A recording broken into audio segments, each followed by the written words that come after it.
Morning. It's Wednesday, August 4th.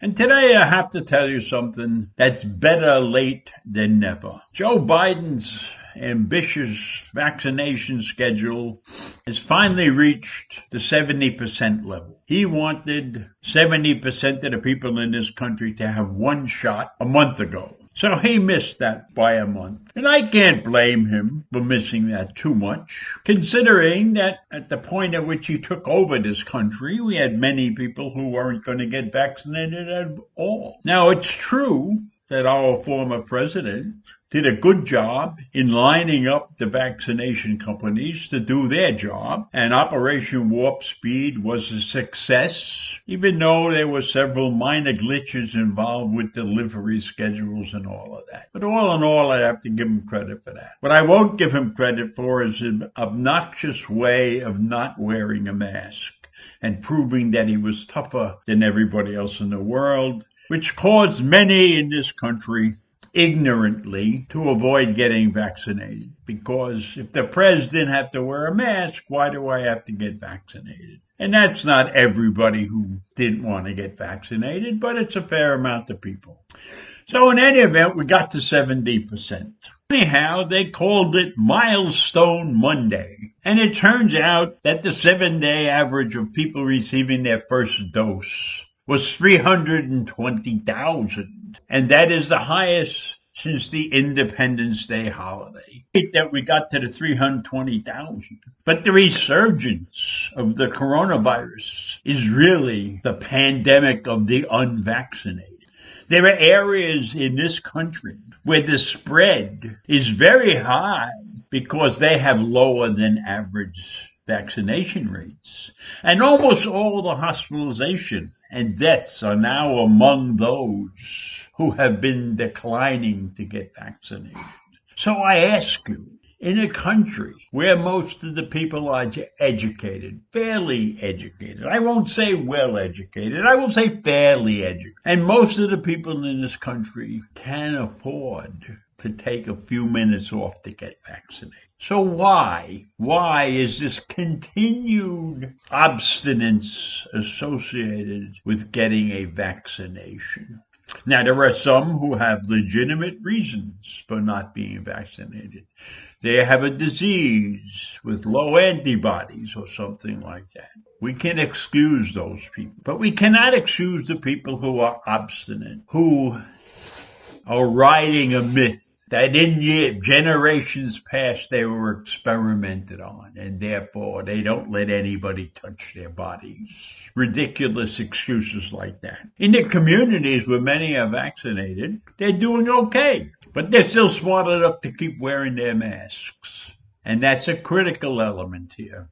I myself do not go any place without my mask. So if I'm in the store, I'm vaccinated and I have a mask on. I'm not taking any chances. And I think that is the attitude that most people should have.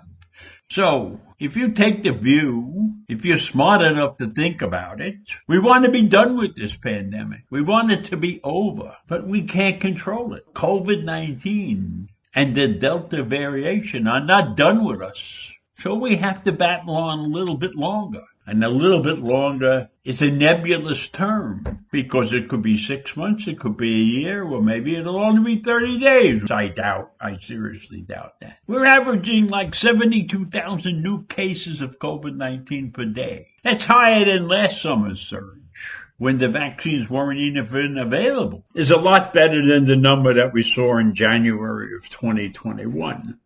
In which we had 250,000 new cases a day when the vaccines were really just starting to become available. So all in all, we're doing better in some areas, but worse in others. You start looking at the numbers, you will see that less than 1% of the vaccinated people are being affected by COVID-19 right now, and that 90 to 95% of the unvaccinated people are the ones who go on getting hospitalized and the ones who are dying. And this is a study that was done by the Kaiser Family Foundation.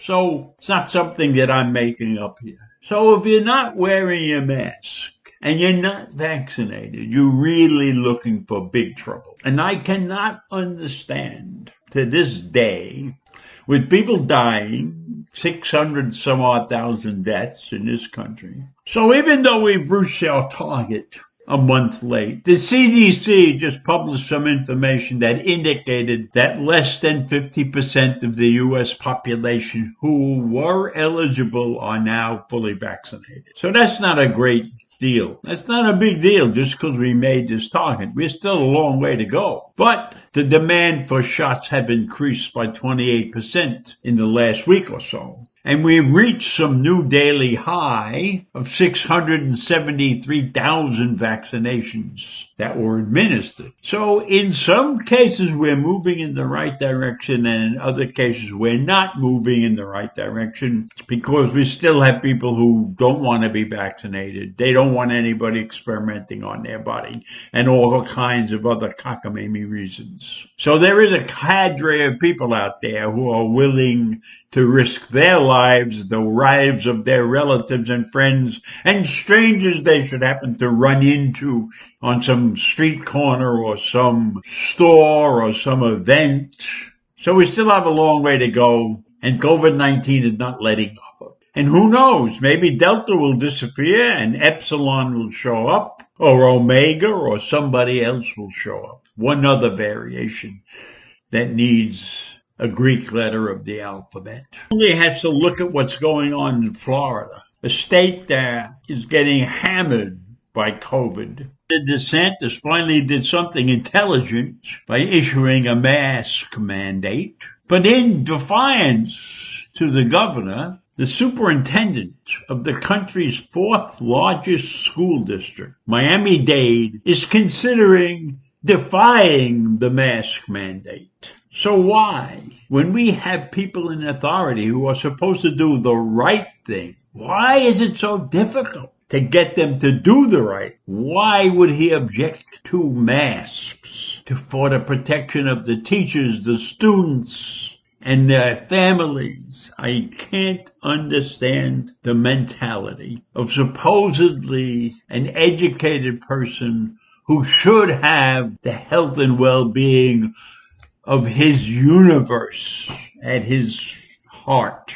So that's what I want to say today. There's too much stupidity in this country, too much obstinance, too many rights. And I'll leave you with that. So I'll see you in the morning.